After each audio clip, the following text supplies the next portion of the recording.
MV. ജയരാജനും നമ്മുടെ K. സുരേന്ദ്രനും തമ്മിൽ വലിയ തർക്കമാണ്.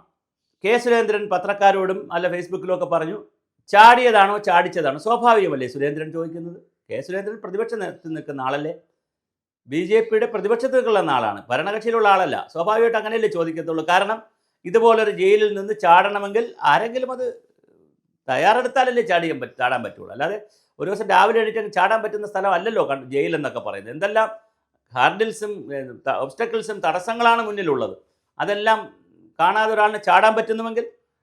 പക്ഷേ അപ്പോൾ ചാടിക്കഴിഞ്ഞപ്പോഴാണ് എം.വി. ജയരാജൻ പറയുന്നു, കെ. സുരേന്ദ്രനെ ഉള്ളിയേരിയാണ് അദ്ദേഹത്തിൻ്റെ സ്ഥലം, കോഴിക്കോട് ജില്ലയിൽ. ഉള്ളിയേരിയിൽ നിന്ന് കുതിരവട്ടത്തേക്കുള്ള കുതിരവട്ടം മാനസികരോഗാശുപത്രി ഉള്ളതാണ്, അവിടെ കൊണ്ടുപോകണമെന്ന്. എന്താണ് എം.വി. ജയരാജൻ ഉദ്ദേശിക്കുന്നത്? എന്തിനാണ് അദ്ദേഹത്തിനെ കൊണ്ടുപോകുന്നത്? നിങ്ങളും തിരിച്ചെന്താ പറയും? നിങ്ങൾ വേണമെങ്കിൽ പറയും സർക്കാർ രാജിവെക്കണമെന്ന് പറയും. ഉമ്മൻചാണ്ടി എങ്ങാനും ഭരിച്ചുകൊണ്ടിരുന്നപ്പോഴാണ് ഇത് സംഭവിച്ചിരുന്നെങ്കിൽ നിങ്ങളിപ്പോൾ പറയും കത്തിക്കും നാടിന്, എന്നിട്ട് പറയും രാജിവെച്ചേ പറ്റുള്ളൂ എന്ന് പറയും. ഉമ്മൻചാണ്ടി അല്ലെങ്കിൽ കരുണാകരൻ ആരാണോ UDF ആണ് ഇവിടെ ഭരിക്കുന്നതെങ്കിൽ അവർ രാജിവെക്കണമെന്ന് പറയും. ഇത് അത്രയൊന്നും പറഞ്ഞില്ലല്ലോ സുരേന്ദ്രൻ. ആകപ്പാടെ പറഞ്ഞത് ചാടിയതാണോ ചാടിച്ചതാണോ എന്ന് മാത്രമല്ലേ ചോദിച്ചോളൂ. അപ്പോൾ എന്തായാലും എം.വി. ജയരാജൻ സാറേ, ഈ കാണുന്ന സിസ്റ്റത്തിൻ്റെ ഫെയിലുവറിനെ നമ്മൾ ആരെയും കുറ്റം പറഞ്ഞിട്ട് കാര്യമില്ല. ആരോഗ്യവകുപ്പിൽ തുടങ്ങിയതാണ് സിസ്റ്റത്തിൻ്റെ ഫെയിലുവർ. അത് ഉന്നത വിദ്യാഭ്യാസ വകുപ്പിലേക്ക് പോയി, അത് കഴിഞ്ഞ് നമ്മുടെ ശിവൻകുട്ടി സാറിൻ്റെ വിദ്യാഭ്യാസ വകുപ്പിലേക്ക് പോയി.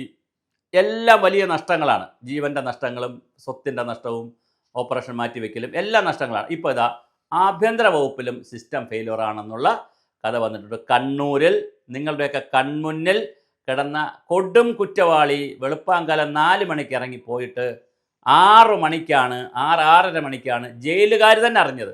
അല്ലെങ്കിൽ 5 മിനിറ്റോ 10 മിനിറ്റോ കൊണ്ടോ അറിയണ്ടേ? അപ്പോൾ ജയിലിലെ പാറാവുണ്ട്, നടത്തക്കാരുണ്ട്, ജയിൽ നോക്കുന്നവരുണ്ട്, CCTV ഉണ്ട്, എന്തൊക്കെ സംവിധാനങ്ങളുണ്ട്. ഇത്രയും സംവിധാനമുണ്ടായിട്ടും 6:30ക്കാണ് അറിഞ്ഞത്. 10:30 11 മണിക്ക് നാട്ടുകാരുടെ സഹായത്തിലും മീഡിയകളുടെ സഹായത്തിലും കൂടിയാണ് ഇത് പിടിക്കാൻ പറ്റിയത്. അപ്പോൾ അതുകൊണ്ട് നമ്മുടെ പോലീസ് സംവിധാനം കൂടി എവിടെ നിൽക്കുന്നു എന്നുള്ളത് കൂടി ജയരാജൻ സാർ ഒന്ന് പറഞ്ഞിരുന്നെങ്കിൽ വളരെ നന്നായിരുന്നു. തീർച്ചയായിട്ടും സുരേന്ദ്രനെ തെറി പറയുന്നതോടൊപ്പം, ഞാൻ സുരേന്ദ്രൻ്റെ വക്കാലത്തെടുക്കുന്ന ആളല്ല, പക്ഷേ പ്രതിപക്ഷത്തിരിക്കുന്ന ഒരാൾ പറയുന്ന അഭിപ്രായത്തെ ഇത്ര മോശമായി, അദ്ദേഹത്തിന് മാനസിക രോഗമാണ്, പിന്നെ അദ്ദേഹം പൊസിഷൻ മാറിയതുകൊണ്ട് മാനസിക രോഗമാണെന്നൊക്കെ പറഞ്ഞാൽ വളരെ മോശമാണ്. പിന്നെ മറ്റൊരു കാര്യം കൂടെ താങ്കൾ മനസ്സിലാക്കുക, CPM ക്യാപിറ്റൽ പണിഷ്മെൻറ്റ് കൊടുക്കുമ്പോഴല്ല BJPയിൽ ഇതുവരെ കണ്ടുവരുന്നത്. ആരെയെങ്കിലും സ്ഥാനം മാറ്റിയിട്ടുണ്ടെങ്കിൽ അവർ അതിനേക്കാൾ വലിയ സ്ഥാനത്ത് പോയിട്ടുള്ളവരാണ്. കുമ്മനം രാജശേഖരൻ പ്രസിഡന്റ് സ്ഥാനത്ത് മാറി മിസോറാം ഗവർണറായിട്ടാണ് പോയത്. അഡ്വക്കേറ്റ് PS ശ്രീധരൻപിള്ള മിസോറാം ഗവർണറും ഗോവ ഗവർണറുമായിട്ടാണ് പോയത്. അങ്ങനെ ഓരോ നേതാക്കളും ഏതെല്ലാം നേതാക്കൾ BJPയിൽ ഉണ്ടായിരുന്നു പ്രസിഡൻ്റായിട്ടൊക്കെ അവരെല്ലാം വലിയ വലിയ പൊസിഷനുകളിലേക്കാണ്. V. മുരളീധരൻ കേന്ദ്രമന്ത്രിയായിട്ടാണ് പോയത്. അപ്പോൾ സുരേന്ദ്രനെ കാത്തിരിക്കുന്നത് വലിയ പദവികളാണ്.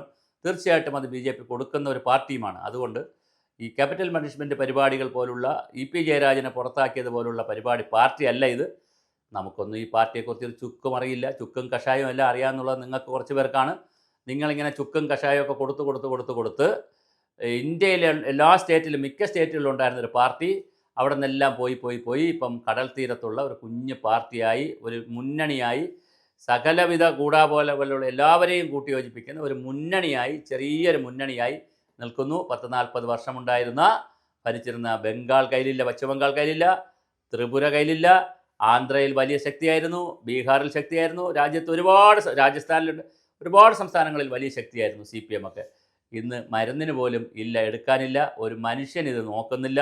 ആ രീതിയിലേക്ക് മാറി. അതുകൊണ്ട് താങ്കളുടെ പ്രസ്താവന കുറച്ചുകൂടി മാന്യമാകാം. ഒരാളിന് മനോരോഗം എന്നൊക്കെ പറയുന്നത് ഒരു നല്ല രാഷ്ട്രീയമല്ല. നമുക്ക് കുറച്ചുകൂടെ പ്രതിപക്ഷ ബഹുമാനമാകാം മാഷേ.